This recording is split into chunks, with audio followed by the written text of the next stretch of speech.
Okay, नमस्कार आप सभी को।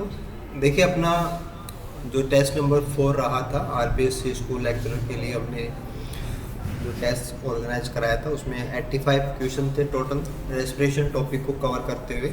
उसमें से स्टार्टिंग के 50 क्वेश्चन पार्ट 1 वीडियो में शेयर हो गए थे।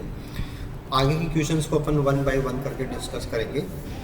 सबसे पहले बात करते हैं क्वेश्चन नंबर 51। और 51 नंबर जो क्वेश्चन था वो रियल में जो एक ऐसा टॉपिक है जिसको लगभग सभी एग्जाम्स में पूछा जाता है कि सिंथेटिक अनकपलर का एग्जाम्पल। जैसे कई सारे कंपाउंड आपने क्लास में समझे थे, तो केमिकल हैं लेकिन वो अनकपलर की तरह बिहेव करते हैं, तो वो डाइनाइट्रोफिनॉल है। डाइनाइट्रोफिनॉल, डाइनाइट्रोक्रिसॉल, एफसीसीपी ये हमने लिए थे क्लास में। तो यहाँ डीएनपी सिंथेटिक अनकपलर है। इसके बाद में क्या है कि जो थायरोक्सिन हार्मोन है ये फिजियोलॉजिकल अनकपलर है। ये भी अनकपलर है लेकिन ये सिंथेटिक नहीं है, ये फिजियोलॉजिकल अनकपलर कहलाएगा। अनकपलर प्रोटीन यूसीपी जो अपन लिखते हैं वो अनकपलर प्रोटीन्स होते हैं। तो ये हमारी बॉडी के अंदर जब हीट की ज़रूरत होती है तो बॉडी इनके जीन को एक्सप्रेस कराती है, बन के आती है। वो प्रोटीन है, सिंथेटिक नहीं है। और जो वेलिनोमाइसिन है ये एक एंटीबायोटिक है। एंटीबायोटिक है जो कि अनकपलर की तरह बिहेव करता है, क्योंकि इसका तरीका अलग होता है। ये एक H+ को कैरियर की तरह लेकर के जाता है, तो सबके तरीके अलग अलग हैं। सिंथेटिक यानी कि मैन मेड कोई केमिकल जो अनकपलर है तो दैट इज डाइनाइट्रोफिनॉल यानी कि DNP। नेक्स्ट क्वेश्चन था कि वेलिनोमाइसिन एनहेंस करता है यानी कि बढ़ाता है। देखो, ये मैटर एक्चुअल में इनर माइटोकॉन्ड्रियल मेम्ब्रेन का है। और इनर माइटोकॉन्ड्रियल मेम्ब्रेन का जो बाहर की साइड है वहाँ पे H+ की कॉन्सेंट्रेशन ज़्यादा होती है और अंदर H+ कम होते हैं। तो H+ को अंदर जाना होता है, वो F0 F1 से जाते हैं। बट वेलिनोमाइसिन एक कैरियर है। वेलिनोमाइसिन H+ को बाहर से पकड़ के अंदर छोड़ता है, तो H+ के मूवमेंट को एनहेंस करता है। ये एक्चुअल में इनवर्ड मूवमेंट है। आप इसको इनवर्ड बोल सकते हो, बैकवर्ड बोल सकते हो कि मैट्रिक्स में वापस H+ वेलिनोमाइसिन भेजता है। तो इलेक्ट्रॉन फ्लो का मैटर नहीं है, एटीपी मूवमेंट का नहीं है, मेम्ब्रेन की परमेबिलिटी का मैटर नहीं है। ये एक आयन को खुद लेकर के जाता है, एज ए कैरियर काम करता है। तो H+ स्पेसिफिक है, तो H+ का फ्लो एनहेंस होता है। नेक्स्ट था कि which is not a character of plants using thermogenesis, कि जो पौधे थर्मोजेनेसिस का उपयोग करते हैं या टेम्परेचर बढ़ाते हैं या अपना कोई फंक्शन बढ़े हुए टेम्परेचर से करते हैं, ऐसे पौधों से कौन सा करैक्टर जुड़ा हुआ नहीं है। तो देखो, उनका फ्लावर जो साइज होता है वो स्मॉल नहीं होता, बड़े आकार के होते हैं। तो इनमें बड़े आकार के फ्लावर्स बनते हैं। उनका बॉडी साइज भी बड़ा होता है। वो मोस्टली पैरासिटिक नेचर के हैं। फीमेल रिप्रोडक्टिव पार्ट में पहले मैच्योर होता है। तो ये सब प्लांट्स के एंगल से करैक्टर है। एक्चुअल में थर्मोजेनेसिस, अनकपलर, ये सारा क्वेश्चन एनिमल फिजियोलॉजी से ज़्यादा पूछा गया है। But in case of next exam अपन को ध्यान देना है कि प्लांट से भी बहुत सारे फंक्शन हैं जो अनकपलर के ऊपर बेस्ड होते हैं। और फिर प्लांट से भी बहुत करैक्टर हैं, उनमें से body size, flower size, parasitic हैं, प्रोटोगाइनी, ऐसे करैक्टर होते हैं। तो right answer will be first. अगला क्वेश्चन था कि ग्लाइओक्सिलेट साइकिल जो होता है is important for germinating fatty seeds for, कि जो फैटी सीड जर्मिनेट करते हैं तो उनके अंदर जो फैट है वो फैट एक्चुअल में स्टोर होता है, स्टोर मटेरियल है, और उससे ग्लूकोज बनता है यानी कि कार्बोहाइड्रेट बनता है। और कार्बोहाइड्रेट मोबाइल फॉर्म होती है जो कि एक जगह से दूसरी जगह पे मूव करता है। तो जो सीड होते हैं उनके अंदर जो फैट स्टोर है वो टूटेगा, ग्लाइकोलाइट साइकिल होता है वो आपने पढ़ा, ग्लूकोज बनेगा।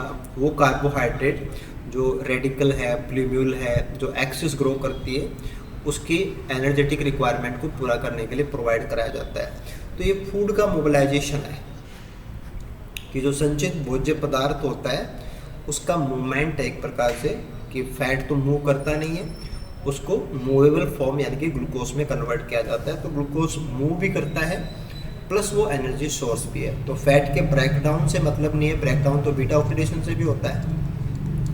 एटीपी प्रोडक्शन है वो तो अपन ईटीएस से पढ़ते हैं, उसका फैटी क्या हो तो हर जगह पे होता है, और ऑल ऑफ दिस नहीं हो सकता।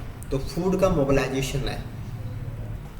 नेक्स्ट क्वेश्चन पे आइए कि ड्यूरिंग ग्लाइकोजेलेट साइकिल आइसोसिट्रेट लाइज जो कि मेन एंजाइम होता है ना, जो आइसोसिट्रेट लाइज होता है वो आइसोसिट्रेट को तोड़ता है, ग्लाइकोजेलेट उसी स्टेप के अंदर बनता है। तो ये भी पूछा गया था कि ये एंजाइम क्या काम करता है, इनकी हमारे पाथवे का मेन एंजाइम यही होता है। तो उसका फंक्शन अपन को पता होना चाहिए। फंक्शन है कि ये 2 कार्बन का ग्लाइकोजेलेट बनाता है और 4 कार्बन का सक्सिनेट बनाता है, क्योंकि जो आइसोसिट्रेट है वो 6 कार्बन का होता है। तो स्प्लिटिंग होती है एक प्रकार से। नेक्स्ट क्वेश्चन पे आते हैं अपन। यहाँ पूछा गया था कि एरोबिक माइक्रोब्स कि रियल में तो ये ऑक्सीजन को यूज करते हैं, लेकिन वो सक्षम हैं, जिंदा रह सकते हैं वो कब? ऑक्सीजन के बिना भी। तो ऑक्सीजन की अपसेंट के अंदर भी वो जिंदा रह सकते हैं, यानी कि ऑक्सीजन के अपसेंट में अगर कोई जिंदा रहेगा तो उसको अपन बोलेंगे एनारोब।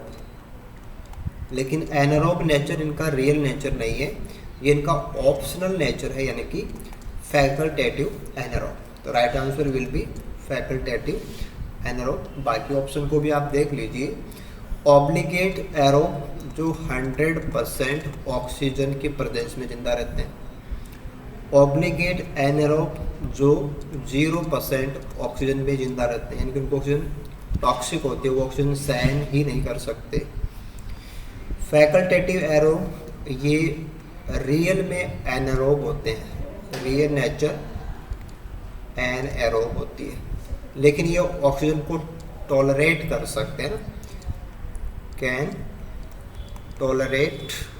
समझना इस चीज़ को, क्योंकि जो हमेशा ऑक्सीजन के बिना जिंदा रहता है उसके सारे फंक्शन तो ऑक्सीजन के बिना ही होते हैं, तो उसको ऑक्सीजन जिंदा रहने के लिए नहीं चाहिए, वो ऑक्सीजन की टॉक्सिसिटी से बच सकता है, उसमें टॉलरेट करने की पावर है। बाकी क्वेश्चन में जो पूछा गया था उसका आंसर क्या आएगा? फैकल्टेटिव एनारोब आएगा। नेक्स्ट क्वेश्चन था कि हेटेरोलैक्टिक फर्मेंटेशन है ना, होमोलैक्टिक हेटेरोलैक्टिक 2 प्रकार के होते हैं। हेटेरो के अंदर लैक्टिक के एसिड के अलावा भी कंपाउंड बनते हैं, जिसमें कि इथेनॉल भी होता है और कार्बन डाइऑक्साइड गैस भी होती है। तो ओनली लैक्टेट बनता है होमोलैक्टिक, लैक्टेट के अलावा अल्कोहल और कार्बन डाइऑक्साइड भी बनती है, वो हेटेरोलैक्टिक फर्मेंटेशन है। नेक्स्ट क्वेश्चन की जो हेटेरोलैक्टिक फर्मेंटेशन होता है वो फर्मेंटेशन एक खास पाथवे को यूज करता है, जहाँ पे C2H5OH बनता है, पहले एल्डिहाइड बनता है, बाद में एल्कोहल बनता है। तो वो जो पर्टिकुलर पाथवे है उसका एक नाम होता है, उसको अपन बोलते हैं फोस्फोकीटोलेज पाथवे। तो उसका कनेक्शन किससे है? हेटेरो से। होमो में कुछ नहीं होता, होमो के अंदर तो डायरेक्टली लैक्टिक एसिड बनता है और कुछ बनता ही नहीं है। तो फोस्फोकीटोलेज पाथवे पर्टिकुलर नाम से भी आपको ध्यान रखना है। ऐसे अगले क्वेश्चन की बात करते हैं कि फर्मेंटेशन जो पाथवे होते हैं, फर्मेंटेशन जो होते हैं वहाँ पे अल्कोहल यानी कि इथेनॉल एक अल्कोहल ही है। तो अल्कोहल किससे बनती है, यानी कि अल्कोहल बनने से पहले उस पाथवे में क्या बनता है? तो एसिटाल्डिहाइड होता है, यानी कि जो एल्डिहाइड है वो अल्कोहल में कन्वर्ट होता है। तो अगर आपने पाथवे पढ़ा तो भी आप जानते हैं, या वैसे भी आप ध्यान दे सकते हैं कि पहले एसिटाल्डिहाइड या एल्डिहाइड बनेगा और फिर अल्कोहल यानी कि इथेनॉल बनता है। अब देखो फर्मेंटेशन से ही जुड़ा हुआ क्वेश्चन है कि जो अल्कोहल डिहाइड्रोजनेज एंजाइम होते हैं जो कि अल्कोहल बनाने का काम करेंगे, वो कौन से मेटल आयन के ऊपर डिपेंड होते हैं। जैसे अलग अलग पाथवे के अंदर कुछ मेन एंजाइम होते हैं और वो मेन एंजाइम या तो कोई कोफैक्टर काम में लेते हैं या कोई मेटल आयन काम में लेते हैं। तो अल्कोहल डिहाइड्रोजनेज एंजाइम है वो Zn++ को यूज करते हैं। अब ये क्वेश्चन आपके लिए 2 जगह से इम्पोर्टेंट होता है कि एक तो एंजाइम के रिगार्डिंग भी आपसे क्वेश्चन पूछे जा सकते हैं तो जैसे मोस्टली हैं वो मैग्नीशियम प्लस प्लस पे डिपेंड करते हैं, लेकिन ये Zn प्लस पे डिपेंड करता है। नेक्स्ट क्वेश्चन अच्छा क्वेश्चन था कि यहाँ आपको कुछ एग्जांपल्स हैं वो सीखने को मिलते हैं कि आपको इनकरेक्ट ढूंढना है। तो बाकी करेक्ट ऑप्शन है, तो जैसे हेटेरोलैक्टिक फर्मेंटेशन का एग्जांपल ल्यूकोनोस्टॉक होता है, होमोलैक्टिक का एग्जांपल है वो लैक्टोकोकस, लैक्टोबैसिलस, ये सब होते हैं। अगर हम बार्ले के बीजों को भिगो देते हैं तो माल्ट का प्रोडक्शन होगा, तो वहाँ इथेनॉल फॉर्मेशन होती है, तो ये भी बिल्कुल करेक्ट मैचिंग है। अगर हम यीस्ट की बात करते हैं तो यीस्ट के अंदर केवल इथेनॉल नहीं बनता है, वहाँ पे CO2 भी बनता है। यानी कि अपन जैसे फंजाई के इकोनॉमिक इम्पोर्टेंस भी पढ़ते हैं तो वहाँ पे आता है कि हम इनको ब्रेवरी इंडस्ट्रीज में भी काम में लेते हैं, बेकरी इंडस्ट्रीज में भी काम में लेते हैं कि जहाँ पे ब्रेड ये सब बनाए जाते हैं, फर्मेंटेशन प्रोडक्ट होते हैं, तो वहाँ CO2 काम में आती है। तो ओनली इथेनॉल बनता है ये नहीं है, वहाँ पे CO2 भी बनता है, तो दिस इज रॉन्ग। देखिए अब जो क्वेश्चन है ये काफ़ी अच्छे क्वेश्चन आप मानेंगे कि यहाँ से ऑलमोस्ट क्वेश्चन आने की पूरी संभावना होती है। अब मैंने थोड़ा सा कोशिश ये किया था कि क्वेश्चन को आप एक लेवल आगे तक भी लेके जाएं कि थोड़ा और अच्छा सोच के आंसर देने की स्थिति में होना चाहिए स्टूडेंट। ये था कि राइस सीडलिंग कि जो चावल के बीजों को उगाने से जो छोटे पौधे बनेंगे वो सीडलिंग होते हैं, उनके लिए RQ वैल्यू क्या होगा ना, रेस्पिरेशन क्वोशिएंट क्या होगा। तो सीधी सी बात है कि राइस के अंदर जो फूड है वो क्या है, स्टार्च है, यानी कि कार्बोहाइड्रेट है। और अगर आप कार्बोहाइड्रेट को एज ए सबस्ट्रेट यूज़ करते हो तो हमारी इक्वेशन क्या कहती है कि 6 CO2 निकलेंगे और 6 CO2 कंज्यूम होंगे, तो 6/6 करेंगे तो आंसर आएगा 1। तो कंप्लीट ऑक्सीडेशन तो है ही, चावल के बीज हैं, चावल के सीडलिंग है, रेस्पिरेशन क्वोशिएंट है। तो जैसे कि पोटैटो आता है तो पोटैटो में कार्बोहाइड्रेट ही है, तो कार्बोहाइड्रेट है तो 6 CO2 यानी कि कंप्लीट मानेंगे तो 1 आएगा आंसर। ठीक है, अगला क्वेश्चन ये था कि फर्मेंटिंग सीड जो है, अब फर्मेंटिंग सीड का मतलब ये हो गया कि इनकम्प्लीट ऑक्सीडेशन है।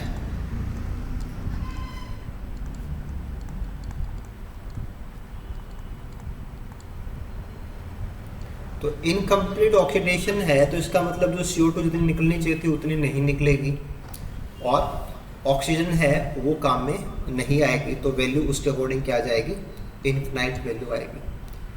अगर कंप्लीट ऑक्सीडेशन है तो इसमें सिर्फ एक ही चीज़ का ध्यान देना होता है कि आपको एक रेशियो निकालना होता है कि CO2/O2।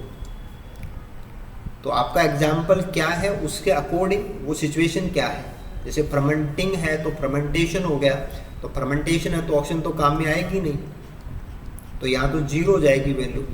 तो अगर आप किसी वैल्यू को 0 से डिवाइड करोगे तो रिजल्ट विल बी इनफिनाइट। ठीक है, अब देखिए अगला क्वेश्चन देखो आप, ये था कि ग्राउंडनट के बीज हैं, यानी कि मूंगफली के बीजों की बात हो रही है। तो मूंगफली के बीजों का मतलब क्या हो गया कि इनमें फैटी एसिड्स हैं।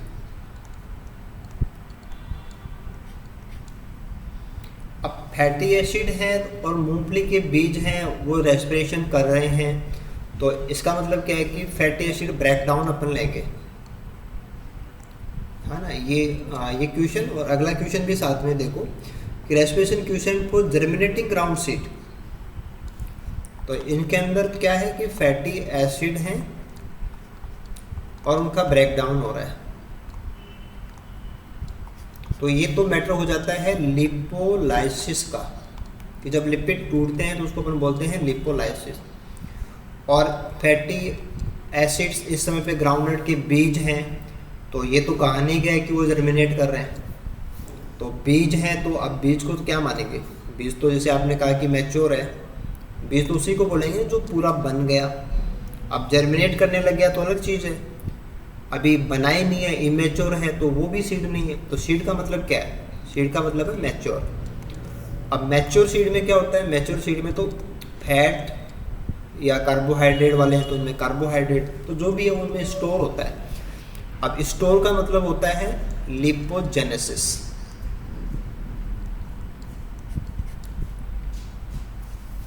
तो लिखा हुआ तो था ग्राउंड नट, लेकिन मैटर क्या है, लिपोजेनेसिस का है। लिखा हुआ तो है ग्राउंड नट के बीज उग रहे हैं, लेकिन रियल मतलब क्या है, लिपोलाइसिस हो रहा है। अब इसके बाद में मैटर ये आता है कि भाई आप ऐसे क्वेश्चन के आंसर कैसे देंगे, या आपको लॉजिक क्या लगाना होता है। तो लॉजिक ये होता है कि एक तो होता है कार्बोहाइड्रेट। कार्बोहाइड्रेट का फॉर्मूला होता है कि CnH2nOn, कि जितने कार्बन होते हैं उतने ही ऑक्सीजन होते हैं। लेकिन अगर आप कहें कि कोई फैटी एसिड है, तो फैटी एसिड के अंदर CnH2nO2 होता है, यानी कि चाहे कितना ही बड़ा फैटी एसिड हो उसमें ऑक्सीजन के केवल 2 ही एटम होते हैं। लेकिन कार्बोहाइड्रेट के अंदर जितने कार्बन होंगे उतने ही ऑक्सीजन होते हैं। यानी कि सिंपल सा मतलब ये है कि कार्बोहाइड्रेट ऑक्सीजन रिच होते हैं और फैटी एसिड ऑक्सीजन डेफिशिएंट होते हैं, उनमें ऑक्सीजन कम होती है। अब इससे हमारा आंसर निकलेगा कि जिनमें ऑक्सीजन ज़्यादा है उनको पचाने के लिए, उनका रेस्पिरेशन करने के लिए ज़्यादा ऑक्सीजन नहीं चाहिए, और जिनमें ऑक्सीजन कम है उनको पचाने के लिए, उनको ऑक्सीडाइज करने के लिए ज़्यादा ऑक्सीजन चाहिए। तो लिपोजेनेसिस तो अलग चीज़ होती है, लिपोलाइसिस वो है बीटा ऑक्सीडेशन के बाद में आपको एसिटिल कोएंजाइम ए मिले, उनसे आप एनर्जी बनाएंगे। तो फैट यहाँ पे कंज्यूम हो रहे हैं, तो इसका मतलब ऑक्सीजन ज़्यादा काम में आएगी, तो उसके अकॉर्डिंग हमें आंसर देने पड़ेंगे। तो रेस्पिरेशन क्वोशिएंट अगर सिंपल सीड का अपन निकालेंगे जहाँ पे लिपोजेनेसिस है तो उसकी वैल्यू होती है मोर देन 1, और जहाँ पे लिपोलाइसिस आएगी वहाँ पे इसकी वैल्यू होगी लेस देन 1। अब लेस देन 1 होगी तो वो वैल्यू 0 और 1 के बीच में होगी। तो ऐसे आपको इनके आंसर देने थे। आगे चलते हैं अपन।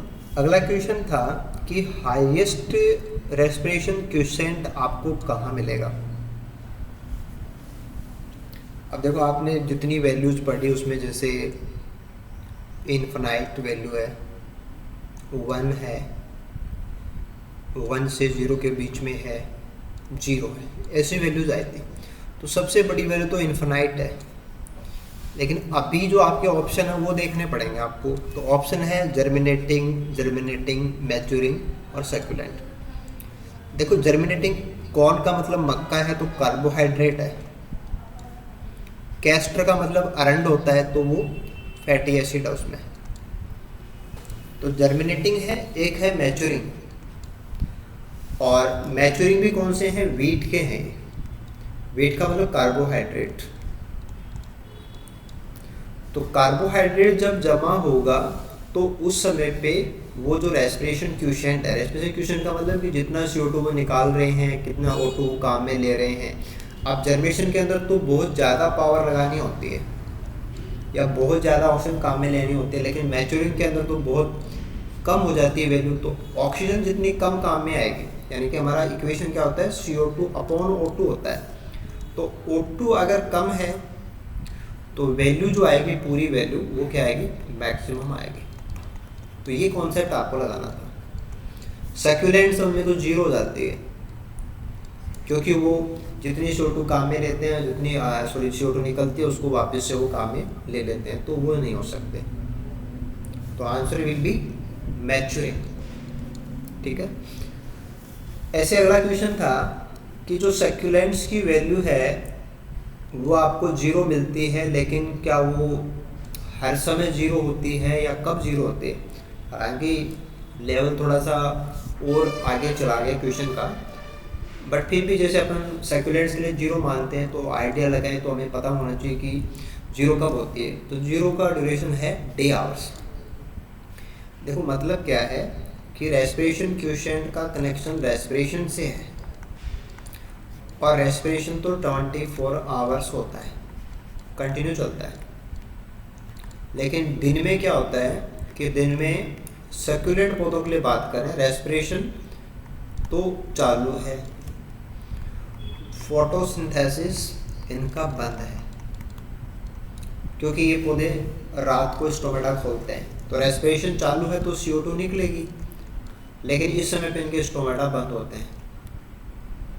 तो स्टोमेटा अगर क्लोज हैं तो जो CO2 निकली वो वापस वहीं काम में आ जाती है, यानी कि आप इसको बोलेंगे रीएब्जॉर्ब हो जाती है। तो हालांकि सक्यूलेंट पौधे उस दिन की CO2 पे नहीं, लास्ट नाइट की CO2 को काम में ले रहे होते हैं। ये आपने फोटोसिंथेसिस में पढ़ा है कि वो पिछली रात जो उन्होंने CO2 पकड़ के मैग्नेट के रूप में जमा की थी, अगले दिन उसको वैक्यूम से निकाल के डिकार्बोक्सिलेशन करते हैं और उससे अगले दिन का फोटोसिंथेसिस कर रहे होते हैं। लेकिन उस समय पे अगर उनको CO2 मिलेगी तो वो उसको फोटोसिंथेसिस में काम में ले लेते हैं। इसलिए रेस्पिरेशन में निकलती तो है CO2, लेकिन पौधे से बाहर नहीं निकल सकती, क्योंकि पौधे से बाहर निकलने के लिए स्टोमेटा का खुलना जरूरी है और सर्कुलेंट में स्टोमेटा दिन में बंद रहते हैं। तो ये दिन में अपन को ऑब्जर्व होगा, क्योंकि नाइट में स्टोमेटा खुल जाते हैं तो CO2 बाहर निकल जाएगी, तो वैल्यू 0 नहीं आ सकती। 24 आवर हो नहीं सकते, सनसेट सनराइज इनका इनसे कोई कनेक्शन नहीं है। अगला क्वेश्चन ये था कि रेस्पिरेशन क्यूसेंट की वैल्यू क्या होगी जब पौधे ऑर्गेनिक एसिड्स को एज ए सबस्ट्रेट यूज करें। ध्यान देना, पूछा क्या गया है कि जैसे आप कहते हैं कि कार्बोहाइड्रेट काम में आ रहा है, आप कहते हैं कि फैटी एसिड काम में आ रहा है, वैसे अब आपको काम में लेना है ऑर्गेनिक एसिड्स।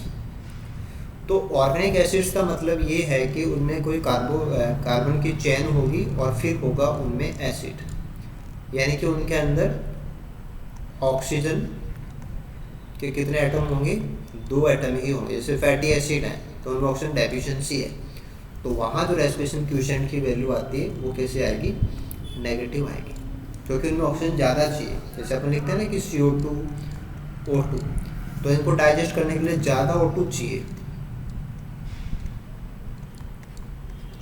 क्योंकि कार्बोहाइड्रेट होता है तो ये होता है CN और अब क्या है C2।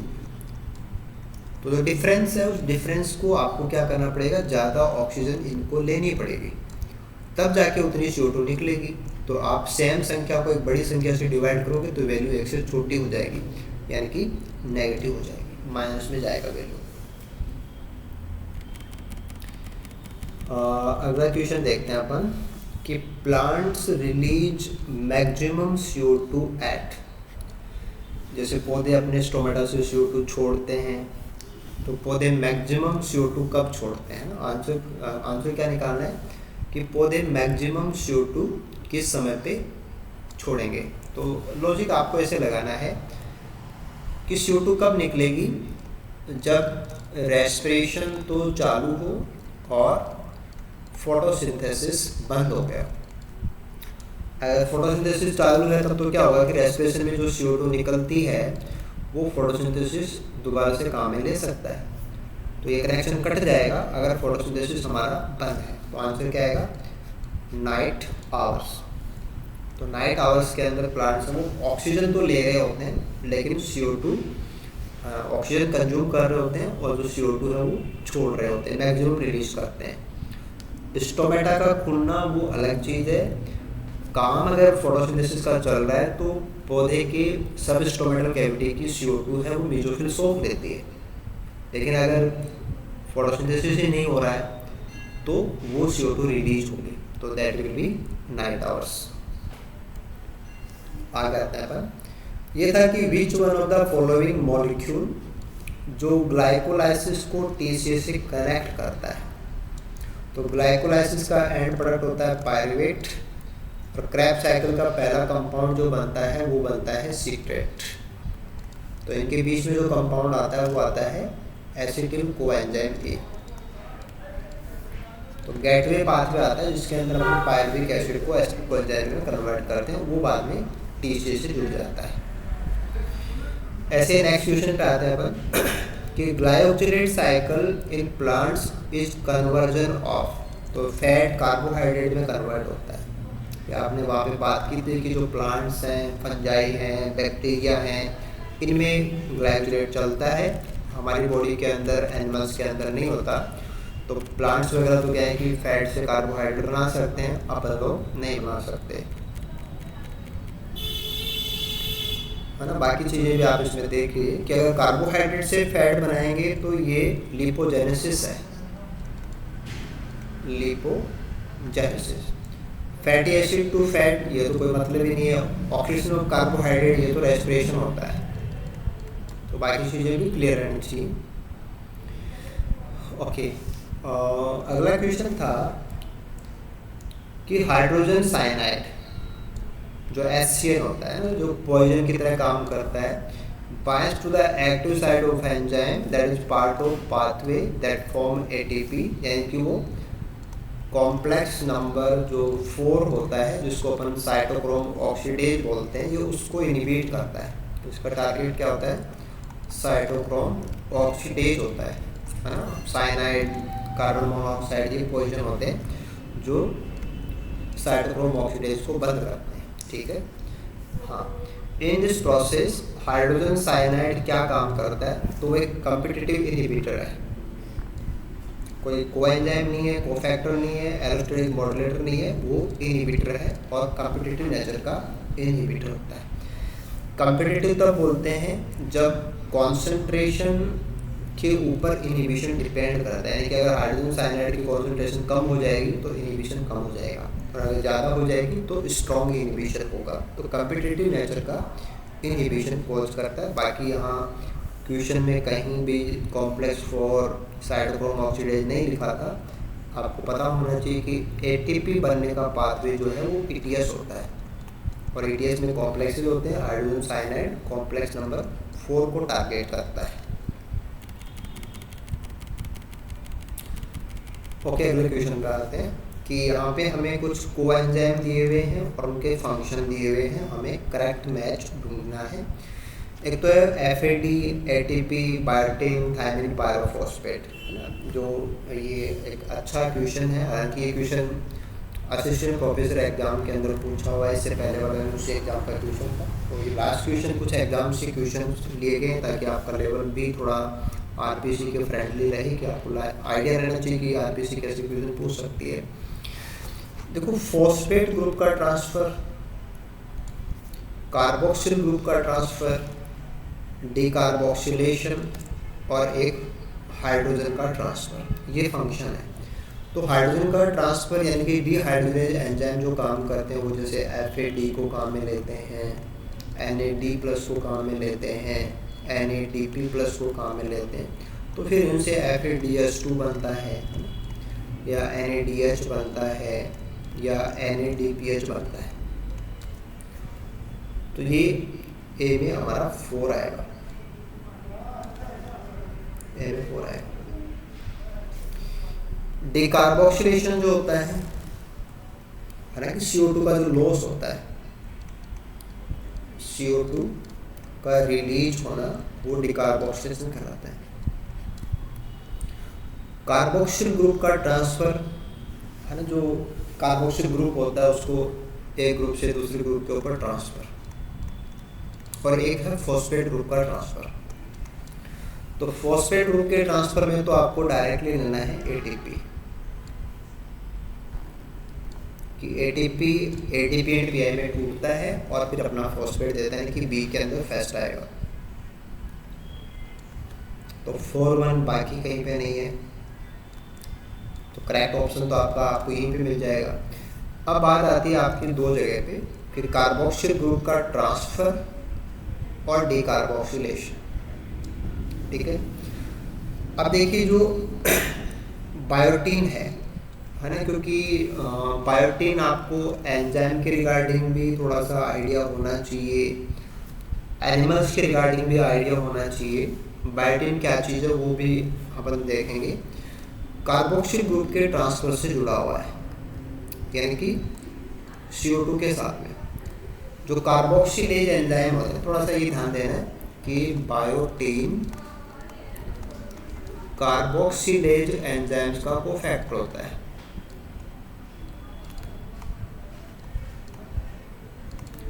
और इंटरेस्टिंग बात ये है कि बायोटिन CO2 के साथ में बाइंड होता है, और ये जो बाइंडिंग होता है कि बायोटिन CO2 से जिस ताकत से जुड़ता है, ये ताकत बायोलॉजिकल सिस्टम की स्ट्रॉन्गेस्ट पावर होती है। इसको अपन एविडीन ब्लॉक से भी जोड़ते हैं। एक दूसरा क्वेश्चन आता है, वो क्वेश्चन आता है आपका एविडीन ब्लॉक से, कि एविडीन ब्लॉक क्या चीज़ होती है। जो अंडे होते हैं ना, एग्स के अंदर जो वाइट पार्ट होता है उसमें एक प्रोटीन होता है, उसको हम बोलते हैं एविडीन प्रोटीन। और एविडीन प्रोटीन CO2 के साथ में बाइंड होती है, और CO2 से एविडीन जुड़ जाएगी तो फिर बायोटिन उसको काम में नहीं ले सकता, इसलिए जो कार्बोक्सिलेज एंजाइम्स वो काम नहीं करते अगर ज़्यादा एग वाइट काम में लिया जाता तो एविडीन ब्लॉक एनिमल फिजियोलॉजी से पूछा जाता है, बायोटिन है वो एंजाइम से पूछा जाता है, यहाँ पर मैचिंग कर लेते हैं। अब थायमिन पायरोफॉस्फेट जो है वो आपने पढ़ा था क्लास में, ये है TPP। और थायमिन पायरोफॉस्फेट आपने क्लास में जब पढ़ा था, जब आप पायरुवेट डीहाइड्रोजिनेज के 5 कोफैक्टर्स होते हैं वो पढ़ रहे थे, तो उनमें 5 कोफैक्टर्स में एक होता है थायमिन पायरोफॉस्फेट, जो कि हमारा PDH एंजाइम है। ये क्या करता है, ये पायरुविक एसिड को एसिटिल को एंजाइम A में कन्वर्ट करता है। तो ये 3 कार्बन का होता है और ये 2 कार्बन का होता है, तो यहाँ पे CO2 का लॉस होता है कि डिकार्बोक्सिलेशन है। तो TPP डिकार्बोक्सिलेशन से जुड़ा हुआ है। तो ये सारा correct matching option number first में मिलेगा।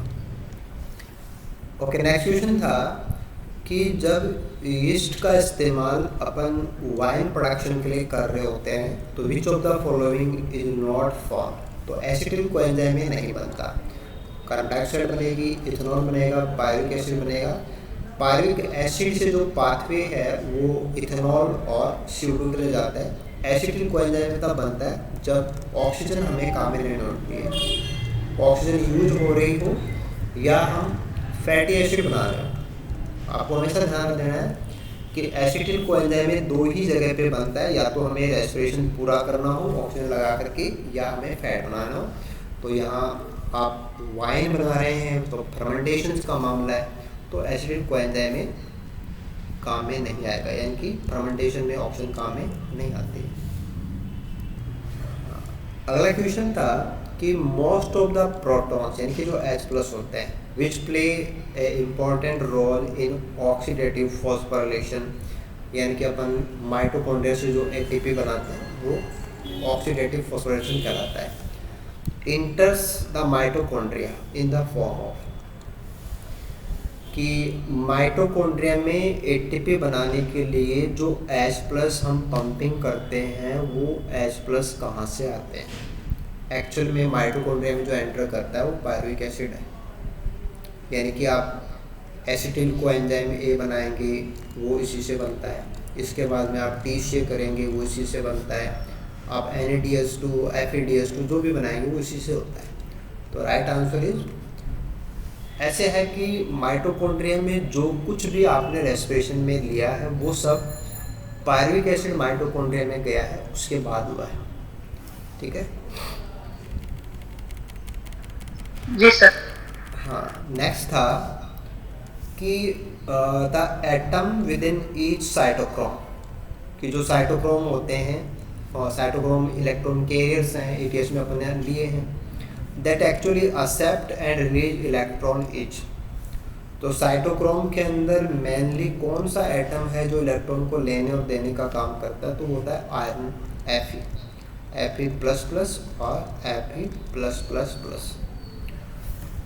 तो जब Fe2+, 3+ में कन्वर्ट होता है तो इसमें से इलेक्ट्रॉन निकलते हैं, और 3+ जो 2+ में कन्वर्ट होता है तो ये इलेक्ट्रॉन एक्सेप्ट करता है। तो ऐसे इनका रिडॉक्स पेयर काम करता है।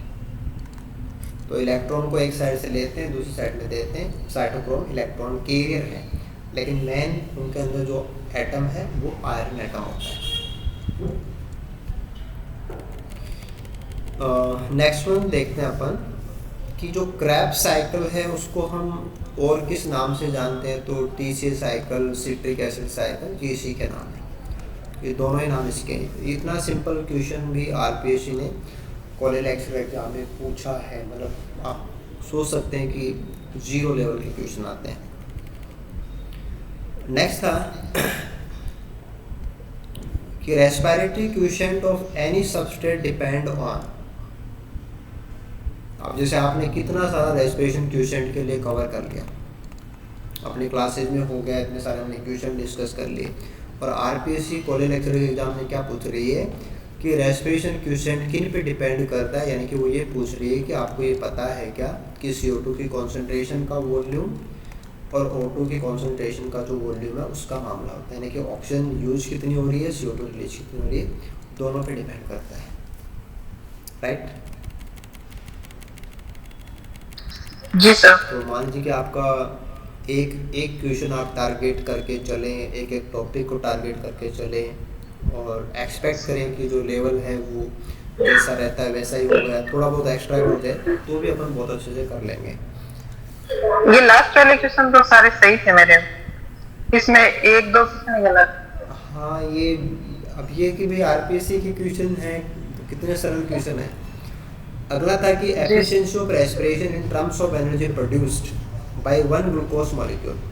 तो ये 40% होता है, जो आपने स्टार्टिंग में एनर्जेटिक्स पढ़ी थी उसमें भी आया था, 40% के अराउंड आएगा ये। पास्चर इफेक्ट में अपन ये पढ़ते हैं कि ऑक्सीजन के प्रेजेंस के अंदर कार्बोहाइड्रेट का जो ब्रेक डाउन है वो बंद हो जाता है। ये पास्चर इफेक्ट होता है कि ऑक्सीजन अगर अवेलेबल है तो ज़्यादा कार्बोहाइड्रेट नहीं टूटते हैं, ये पास्चर इफेक्ट कराता है। अब जैसे आप इसको समझें तो समझने का मतलब तो ये है कि जब आपके पास कार्बोहाइड्रेट होता है, आप ऑक्सीजन काम में लेते हैं तो 36 ATP बनता है, ये मैटर होता है।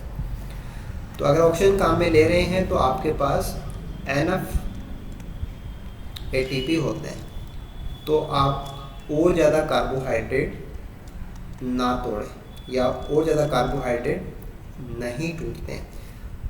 दूसरी साइड में आप ये कहेंगे अगर ऑक्सीजन नहीं है, ऑक्सीजन अगर एब्सेंट है तो क्या होता है कि ओनली ग्लाइकोलाइसिस करना पड़ता है फिर, और ग्लाइकोलाइसिस में केवल 2 ATP मिलते हैं। तो मतलब ये हो गया कि ये वाली लाइन काम में आएगी तो 36 ATP बनेंगे, ये वाली आएगी तो 2 ही बनेंगे, यानी कि 18 गुना ग्लूकोज के कंजप्शन का डिफरेंस होता है। कि अगर ऑक्सीजन अवेलेबल है तो ऑक्सीजन अवेलेबल नहीं होने वाली स्थिति की तुलना में 18 गुना कम कार्बोहाइड्रेट उतने ही ATP बनाने के लिए आपको काम में लेना पड़ेगा। This is called Pasteur effect. ऐसा नहीं कि ऑक्सीजन किसी चीज़ को बंद कर दिया, ऐसा नहीं होता। ऑक्सीजन से इतना सारा एनर्जी बन रहा है कि आपको उतना फ्यूल जलाने की ज़रूरत नहीं है। देखो, इसको आप सिंपली ऐसे समझें कि आप ऐसे कहो कि भाई कोई सिस्टम है, उसकी ज़रूरत है 72 ATP। एक मान लो, एक कल्पना कर लो कि हमें 72 ATP चाहिए, तो हमारे पास कार्बोहाइड्रेट है C6H12O6, तो हम उसको जलाएंगे, यानी कि ग्लाइकोलाइसिस, TCA ये सब कराएंगे, तो हमें 2 मॉलिक्यूल कार्बोहाइड्रेट के बर्न करने पड़ेंगे, तो हमें 36 और 36 72 ATP मिल जाएंगे। लेकिन हमें ऑक्सीजन प्रेजेंट होनी चाहिए, वरना नहीं कर सकते ना। इतना क्लियर है? जी सर। अगर ऑक्सीजन एब्सेंट हो गई तो क्या करें? मान लो ATP तो चाहिए लेकिन ऑक्सीजन नहीं है, तो ऑप्शन क्या है?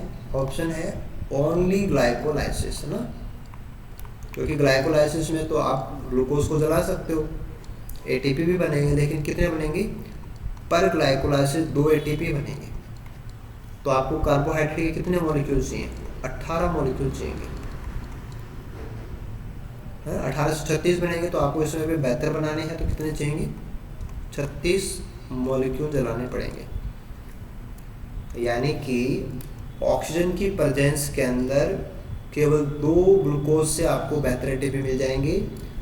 ऑक्सीजन नहीं होने पे आपको 72 ATP मिल जाएंगे, लेकिन आपको ग्लूकोज 18 गुना ज़्यादा जलाना पड़ेगा। आप समझ गए? जी सर। यानी कि ऑक्सीजन प्रेजेंट है तो हमें ज़्यादा कार्बोहाइड्रेट नहीं जलाना पड़ता, यानी कि ऑक्सीजन के प्रेजेंस के अंदर कार्बोहाइड्रेट का ब्रेक डाउन है वो कम होता है। This is called Pasteur effect. अगला क्वेश्चन था कि according to chemiosmotic theory of ATP synthesis, जो कि पीटर मिचेल ने दी थी, बाद में इनको नोबेल प्राइज भी मिला था, कि H प्लस वो मेम्ब्रेन के बाहर ज़्यादा होते हैं, वापस अंदर आते हैं, F0 F1 से होकर के आते हैं, ये वाला। तो ये था कि how many ATP are formed per pair of proton, यानी कि 2 H प्लस जब अंदर आते हैं तो traversing across the membrane during the process. ये कह रहा है कि 2 H प्लस जब अंदर आते हैं तो कितने एटीपी बनते हैं, तो आंसर होता है 1 ATP. Answer will be 1 ATP molecule. ऐसा ही था कि under limiting condition of oxygen. अब लैंग्वेज का मामला है कि अंडर लिमिटिंग का मतलब हो गया डेफिशिएंसी, या आप अच्छा ज़्यादा स्ट्रांगली समझ में आ जाए तो इसको अपसेंट कर दो कि ऑक्सीजन नहीं है। जब ऑक्सीजन नहीं है तो NADH and pyruvate begin to accumulate. What will happen under this condition, तो उस समय पे पायरुविक एसिड है वो बाद में लैक्टिक एसिड में कन्वर्ट होता है, इथेनॉल बनता है, CO2 बनता है, यानी कि एनारोबिक वाली लाइन है, तो बहुत एथेनॉल भी बनेगा, लैक्टिक एसिड भी बनेगा। तो पायरुविक एसिड से वापस ग्लूकोज बनेगा, ये तो होता है ग्लूकोनियोजेनेसिस। और ग्लूकोनियोजेनेसिस होने के लिए आपको ऑक्सीजन की ज़्यादा ज़रूरत पड़ती है, ऑक्सीजन के बिना तो हो ही नहीं सकता।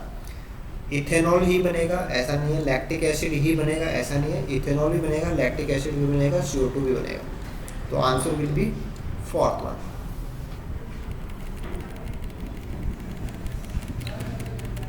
अगला क्वेश्चन ये था कि ग्लाइकोजिलेट साइकिल जो होता है उसमें 4 कार्बन का ऑक्सिलो स्टेट है, वो 2 कार्बन का एसीटेट बनाता है। तो आपको करेक्ट सीक्वेंस बतानी है कि ये कंपाउंड एक एक करके कौन से सीक्वेंस में बनते हैं, वो सीक्वेंस बतानी है। तो सिट्रेट बनता है, आइसोसिट्रेट बनता है, यहाँ तक तो TCA होता है। उसके बाद में आइसोसिट्रेट लाइज आ जाएगा तो वो उसको ग्लाइकोजिलेट में तोड़ देता है और फिर इससे मैलेट बनता है। तो ये हो जाएगा आपका करेक्ट वन, है ना। बीच में सक्सिनेट पहले नहीं है, फ्यूमेरेट पहले नहीं है, ग्लाइकोजिलेट बाद में, ये नहीं हो सकता। और यहाँ पे फ्यूमेरेट पहले है, ये नहीं है, ये इसमें आपका ग्लाइकोजिलेट है ही नहीं, ये है हाँ लास्ट में है, पहले मैलेट है, गलत है। तो अगर पाथवे थोड़ा सा देखा हुआ है तो आंसर निकाल दोगे। नेक्स्ट क्वेश्चन पे आते हैं अपन कि which one of the following is a mitochondrial marker enzyme. बहुत अच्छा क्वेश्चन है। वैसे ये क्वेश्चन दूसरे एंगल से पूछा जाता है, वो भी इस टेस्ट में शामिल था, कि जो सक्सिनेट डीहाइड्रोजनेज एंजाइम होता है SDH, वो माइटोकॉन्ड्रिया का स्पेशल एंजाइम है, क्योंकि माइटोकॉन्ड्रिया की इनर मेम्ब्रेन से जुड़ा हुआ होता है।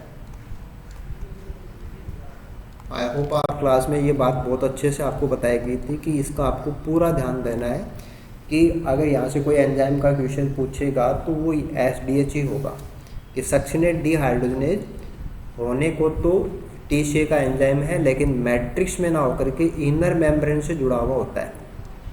इसलिए माइटोकॉन्ड्रिया के लिए एक पहचान का हो गया कि माइटोकॉन्ड्रिया की पहचान है वो, माइटोकॉन्ड्रिया की मेम्ब्रेन का हिस्सा है वो, ठीक है जी सर। और ये था हमारा इस आज के इस टेस्ट का लास्ट क्वेश्चन नंबर 85, कि which one of the following enzymes is subjected to allosteric inhibition. ये जो रेगुलेटरी एंजाइम्स होते हैं वो मेन जो पाथवे उसको कंट्रोल करते हैं, उनको अपन एलोस्टेरिक बोलते हैं। तो फोस्फोफ्रक्टोकाइनेज, जिसको कि अपन शॉर्ट में PFK बोलते हैं, ज़्यादा अच्छे से बोलें तो ये PFK1 होता है। तो ये ग्लाइकोलाइसिस का मेन एलोस्टेरिक एंजाइम है। तो वैसे एंजाइम कौन है ये भी पता होना चाहिए, कहाँ का है ये भी पता होना चाहिए। एकोनिटेज, alpha ketoglutarate dehydrogenase, citrate synthase. तो ये जो एंजाइम है, ये जैसे एकोनिटेज है TCA का एंजाइम है, अल्फा कीटोग्लूट्रेट TCA का एंजाइम है, सिट्रेट सिंथेज TCA का एंजाइम है, PFK जो है वो ग्लाइकोलाइसिस का एंजाइम है और एलोस्टेरिक एंजाइम। तो एंजाइम कहाँ का है, पाथवे तो सारे इंपॉर्टेंट होते हैं, लेकिन जो कंट्रोल पॉइंट है वो ज़्यादा अच्छे होते हैं। तो PFK अच्छा क्वेश्चन होता है, हालांकि नेट जैसी सेट जैसे एग्जाम में तो ज़्यादा पूछा जाता है, बट आरपीएससी के छोटे एग्जाम्स में भी आपको ध्यान देना है कि स्कूल लेक्चर में भी ये बात सही है कि ग्लाइकोलाइसिस का पीएफ हाइट होता है, बस उससे आपके सारे क्वेश्चन हो जाएंगे कि ग्लाइकोलाइसिस होगी कि नहीं होगी, ये पीएफ के डिसाइड करता है। ओके, जी सर। तो ये अपना टेस्ट नंबर 4 का कंप्लीट डिस्कशन रहा, जिसमें हमने 2 सेशंस में हमारे टोटल 85 क्वेश्चंस को डिस्कस किया। रेस्पिरेशन के ऑलमोस्ट सारे एंगल्स और जो हो सकते हैं या लास्ट एग्ज़ाम में जो क्वेश्चन रहे हुए होंगे वो सारे हमारे इन कंटेंट से कवर हो जाएंगे। तो आप क्लासेस को रेगुलर काम में लीजिए, टेस्ट आपने नहीं दिया तो आप टेस्ट को रीअटेम्प्ट भी करना, और आपकी जो मिस्टेक्स हैं उनको आप डिस्कशन से इम्प्रूव करना। और फिर भी आपके डाउट्स हों तो आप है ना वीडियो के कमेंट बॉक्स में लिख सकते हैं। जो रजिस्टर्ड स्टूडेंट्स हैं वो व्हाट्सएप ग्रुप में बता सकते हैं, तो I will be there to help you all. अच्छा प्रैक्टिस ही आपको एक टारगेट की तरफ लेके जाएगा। आप क्वेश्चन को देख रहे हैं, लेवल बहुत सिंपल होता है, पैसेंस रखने की बात है, कॉन्फिडेंस क्रिएट करने की बात है, घबराने जैसा कुछ भी नहीं है। क्लासेस के अंदर आपका लेवल है वो आरपीसी के लेवल से कई गुना ऊपर चलना है, तो आपको दिक्कत नहीं आनी है। आप कंसिस्टेंटली लगातार काम कीजिए, कवर कीजिए, जो चीज़ें आपको आज से पहले नहीं पता थी उनको आप नोट कीजिए, अच्छे से कवर कीजिए, अप्लाई कीजिए, क्वेश्चंस पे देखिए, जहाँ आ रहा है वहाँ रिमाइंड कीजिए, और एग्जैक्टली जिस